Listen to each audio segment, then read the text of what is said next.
Halo teman-teman, Assalamualaikum warahmatullahi wabarakatuh. Berjumpa lagi di channelnya Elpian.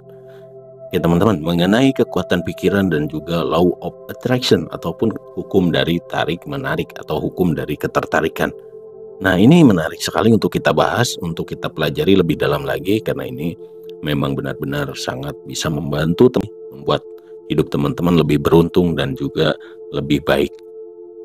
Oke, tapi sebelum kita membahas lebih lanjut mengenai kekuatan pikiran, mengenai hukum dari law of attraction, kita harus dulu mengenai gelombang otak, karena nantinya kita tentunya akan lebih tahu lagi kapan kita menggunakan gelombang otak yang bagus untuk menerapkan visualisasi ataupun lebih dalam lagi mengenai ilmu dari kekuatan pikiran. Nah, ini beberapa gelombang otak yang harus kita kenali, teman-teman. Oke, kita bahas secara umum, teman-teman. Nah, dari awal dulu, apa sih itu gelombang otak? Nah, otak manusia terdiri dari miliaran sel, teman-teman, yang disebut dengan neuron, ya. Sel-sel ini saling berkomunikasi satu sama lain untuk menjalankan setiap aspek fungsi otak, seperti pemikiran dan emosi, perilaku dan komunikasi juga gitu ya. Sel ini membentuk aktivitas listrik yang bergelombang. Nah, membentuklah pola gelombang ini yang kemudian Anda sebut dengan gelombang otak, seperti itu ya. Nah, mudah-mudahan bisa dipahami teman-teman untuk singkatnya gelombang otak itu ya. Jadi dengan kata lain, gelombang otak adalah pola aktivitas listrik yang terjadi di otak ya. Gelombang otak ini menjadi penyampai pesan antara sel-sel sehingga otak dapat menjalankan fungsinya sebagai sistem saraf pusat gitu teman-teman. Jadi interaksi ya, intinya interaksi antar sel gitu ya, yang ada di otak. Nah, jadi pola aktivitas listrik otak ini berubah-ubah ya. Setiap aktivitas, setiap kegiatan, dan setiap apa yang kita lakukan itu sangat berpengaruh dengan gelombang otak ini teman-teman. Nah, dari pola yang lambat gitu ya, gelombang otak ini, hingga sangat cepat. Ini tergantung tingkat kesadaran dan proses kognitif seseorang. Contoh, nah ini teman-teman, ketika misalkan teman-teman ini dalam kondisi yang lelah atau sedang melamun ya, nah ini gelombang otak ini cenderung dengan gelombang otak yang lambat ya. Saat Anda melamun, saat Anda lelah, ini cenderungnya gelombang otak yang lambat, yang lebih dominan.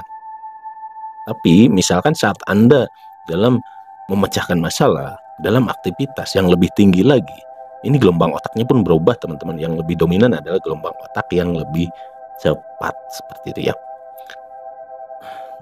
Oke, secara umum, jadi ada 5 gelombang otak manusia berdasarkan kecepatan dan tingkat frekuensinya yang diukur dalam Hertz ya, atau Hz teman-teman. Yang pertama itu delta, jenis gelombang otak paling lambat dengan tingkat kecepatannya ini untuk delta ini 1-4 Hz ya.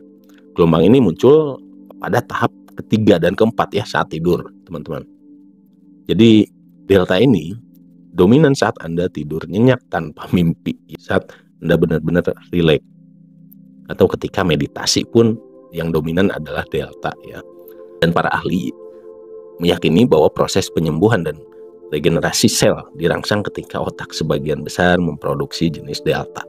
Jadi ada proses penyembuhan gitu ya, ataupun pemulihan. Tapi jangan salah teman-teman, untuk kalau misalkan kelebihan gelombang delta, seseorang ini menjadi penyebab ketidakmampuannya belajar dan attention deficit hyperactive disorder ya, atau ADHD.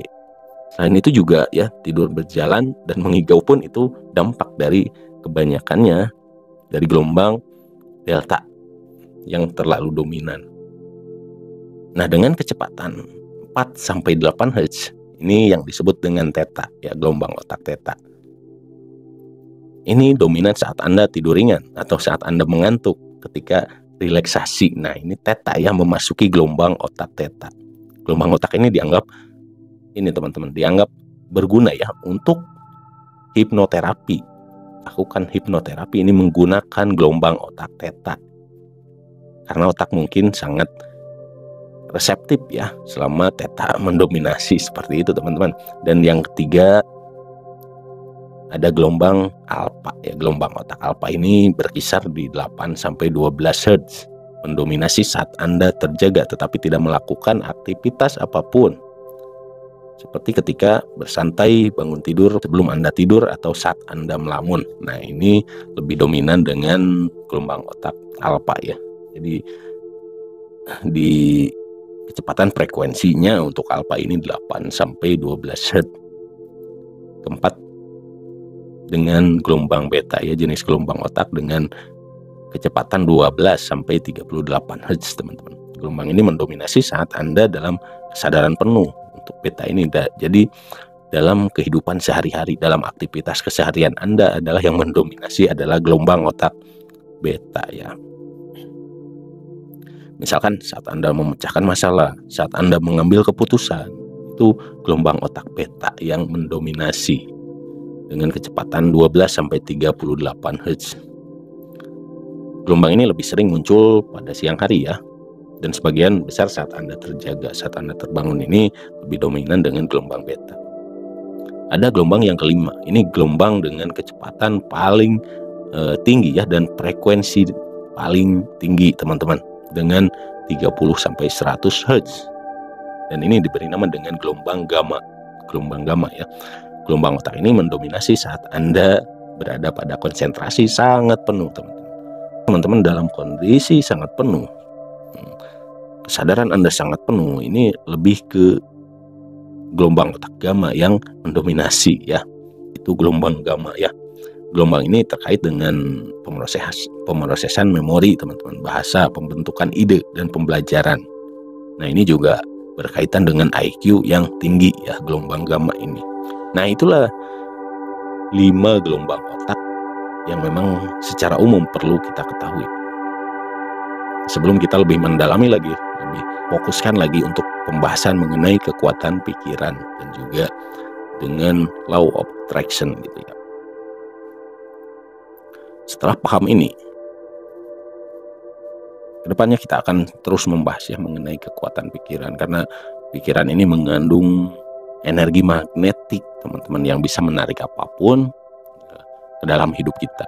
Baik kita menjadi lebih beruntung ataupun hidup kita menjadi penuh dengan kesialan ya.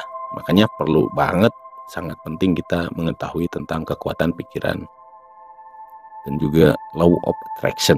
Apa yang kita attract, apa yang kita tarik nantinya dalam kehidupan kita, agar kita lebih bahagia lagi dan lebih beruntung lagi. Sekian teman-teman semuanya. Jangan lupa juga yang baru mampir, jangan lupa untuk like, komen, dan subscribe juga untuk terus mengikuti pembahasannya mengenai kekuatan pikiran dan juga law of attraction. Mudah-mudahan semuanya selalu dalam kebahagiaan, selalu dalam kesehatan, dan selalu dimudahkan rezekinya. Jangan lupa selalu menjaga kesehatan pikiran, menjaga energi positif, dan mudah-mudahan selalu diberikan keberuntungan. Terima kasih. Wassalamualaikum warahmatullahi wabarakatuh.